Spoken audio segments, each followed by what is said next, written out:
नमस्कार, आप देख रहे हैं सिटी पोस्ट लाइव। मैं हूं सृष्टि राज। बिहार विधानसभा चुनाव की सरगर्मी बढ़ चुकी है और आरजेडी ने बड़ा कार्ड भी खेल लिया है। जी हां, तेजस्वी यादव ने एक बहुत ही बड़ा ऐलान कर दिया है। उन्होंने कह दिया है कि अब बिहार में सरकारी नौकरी की बाढ़ आ जाएगी।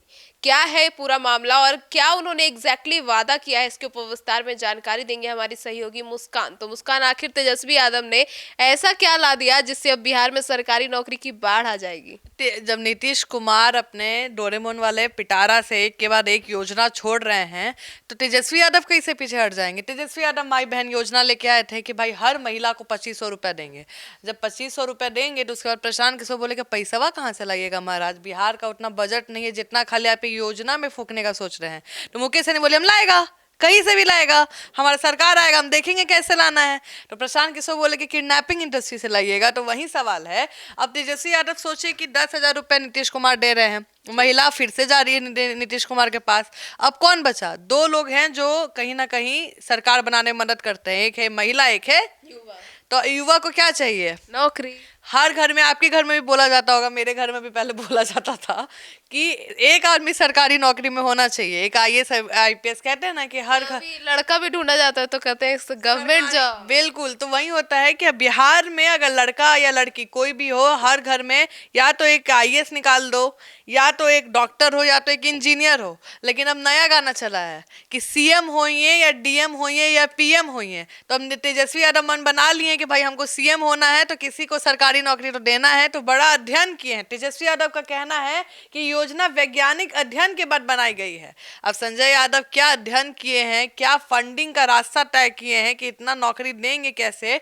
देखिए, आपको बता दें कि जो आलोचक है वो तो पूछेंगे ही सवाल। उनका कहना है कि राज्य का बजट क्या है, इस पर वहन कर पाएंगे ये योजना। बड़े पैमाने पर सरकारी पदों की संख्या बढ़ाना प्रस्तावित करती है, लेकिन किस विभाग में, किस स्तर पर, कितनी शुद्धता से, कितना ट्रांसपेरेंसी होगा, ये सवाल अहम है।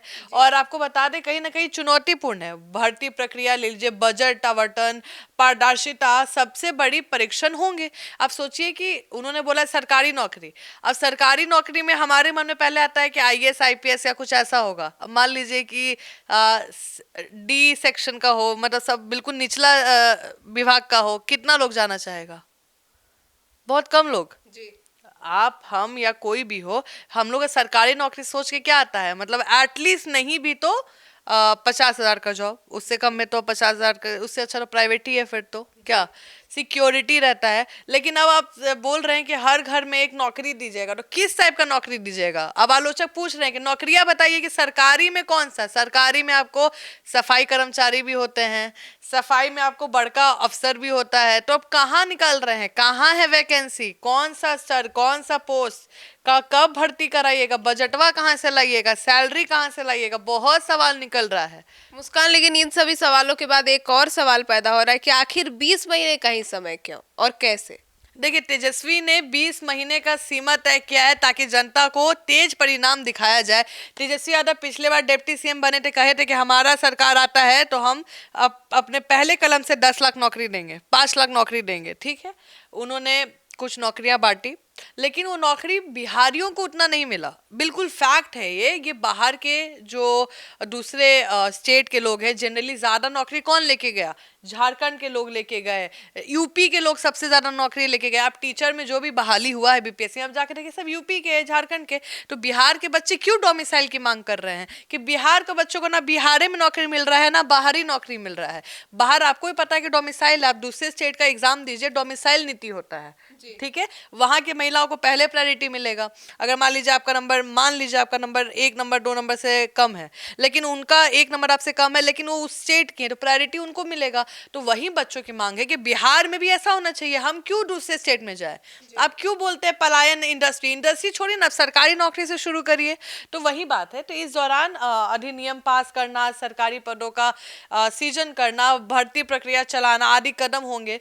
और ये समयावधि राजनीतिक दृष्टिकोण से आकर्षक है, क्योंकि अगर आपको कोई बोले कि सृष्टि आप आइए और आपको 5 महीने में हम इतना दे देंगे, तो आपके मन होगा कि 5 महीने बहुत कम समय, आप अगर 5 महीने में मिल रहा है तो क्यों नहीं। तो वही बात है, क्योंकि शुरुआत में दिखाया गया है तो जन अपेक्षा बढ़ेगी, जनता के बीच बढ़ेगा। तेजस्वी यादव को लोग डिप्टी सीएम में क्यों पसंद कर रहे थे? क्योंकि उन्होंने नौकरी निकाली थी। लेकिन कहा जाता है कि नीतीश कुमार के हस्ताक्षर के बिना थोड़े पॉसिबल है, दो आता है कहीं ना कहीं। लेकिन युवा के बीच में अगर आप जाएंगी ना सृष्टि, तो लोग बोलते हैं कि नौकरी चाहिए हमको, नौकरी चाहिए। और जो कहीं ना कहीं कुछ वर्ग है ऐसा जो बोलता है कि तेजस्वी यादव नौकरी दिए थे, उनको नहीं मिला लेकिन दिए थे, तो एक तो बना ना परसेप्शन। तेजस्वी यादव वही मुद्दा फिर से उठा रहा है। तो मुस्कान, ऐसे में वर्तमान में जो सरकार है उसकी क्या स्थिति है और उन पर क्या आरोप है? देखिए, तेजस्वी ने मौजूदा सरकार पर आरोप लगाया है कि पिछले 20 वर्षों में उन्हें नौकरी देने की चिंता नहीं हुई, सिर्फ भत्ता देना प्रचलन रहा। उनके अनुसार ये सरकार उनकी घोषणाओं की नकल कर रही है, मूल सोच में कोई नवीनता नहीं लाई है। ऐसे आरोपों से चुनावी संघर्ष में रोटेशन हो रहा है। नकल, आपको पता है पेपर लीक हो रहा है। उनका कहना है कि खाली कहते हैं ना कि खाली वादा कर रहे हैं, कुछ हुआ नहीं, कोई इंडस्ट्री नहीं लगा। अब सही बात है, बहुत वादे हुए थे, कुछ चीजें नहीं हुई है, कुछ चीजें सच में नहीं हुई है। तो तेजस्वी यादव विपक्ष, देखिए विपक्ष का होना बहुत जरूरी है सृष्टि। और अगर स्ट्रांग विपक्ष का? हाँ, नहीं विपक्ष होगा तो आपका वो तो डिक्टेटरशिप हो गया, आप अपने हिसाब से चलाइए। तो विपक्ष बहुत स्ट्रांगली वो पॉइंट रख रहा है, पलायन हमारे यहाँ बहुत है। जन सुराज, मेरे नजर में जन सुराज पहले ये पॉइंट उठाया था, नो डाउट, और उसके बाद सब लोग पलायन पे काम करने लगे। पलायन पहले भी चला, लेकिन पलायन को हाइट पे लेके कौन गया? प्रशांत किशोर। पलायन पलायन पलायन पलायन, जिससे लोग कहीं ना कहीं अट्रैक्ट हुए। कौन अट्रैक्ट हुए? जो बिहार के बाहर जाके काम कर रहे हैं, 10,000 के लिए काम कर रहे हैं, बाहर जाके 15,000 के लिए काम कर रहे हैं। जी।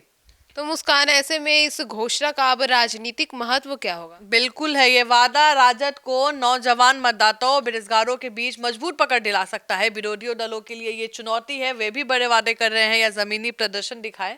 ये घोषणा राजद की चुनावी रणनीति का अहम हिस्सा हो सकता है। वोट के बदले नौकरी जैसा सीधा संबंध बनाने वाला वादा है, और अब देखना है कि आगे क्या होता है। तो मतलब इससे पहले ये वादे हुए हैं, उनका ट्रैक रिकॉर्ड कैसा रहा है? देखिए, तेजस्वी और राजद ने पहले भी बड़े रोजगार वादे किए हैं, जैसे 10 लाख नौकरियों का वादा था। उन्होंने कहा कि वे वादे करते हैं जो संभव है, थकने का काम नहीं करेंगे, उन्होंने ऐसा कहा। लेकिन जनता और आलोचकों की बात करें तो दोनों देखेंगे तो इस वादे का क्रियान्वयन कितना सफल और पारदर्शी होगा, ये देखने वाली बात है। देखिए, 5-10 लाख की नौकरी की बात कही थी, 2 लाख नौकरी मिली थी, तो जनता को लगा ठीक है भाई, कमी दे रहा है लेकिन दे तो रहा है। तो तेजस्वी यादव का जो ये दावा है हर परिवार को एक सरकारी नौकरी देना, ये बड़ा दाव है, बहुत मुश्किल भी है। यदि इसे सफलतापूर्ण लागू किया गया तो बिहार की राजनीति में नया अध्याय होगा।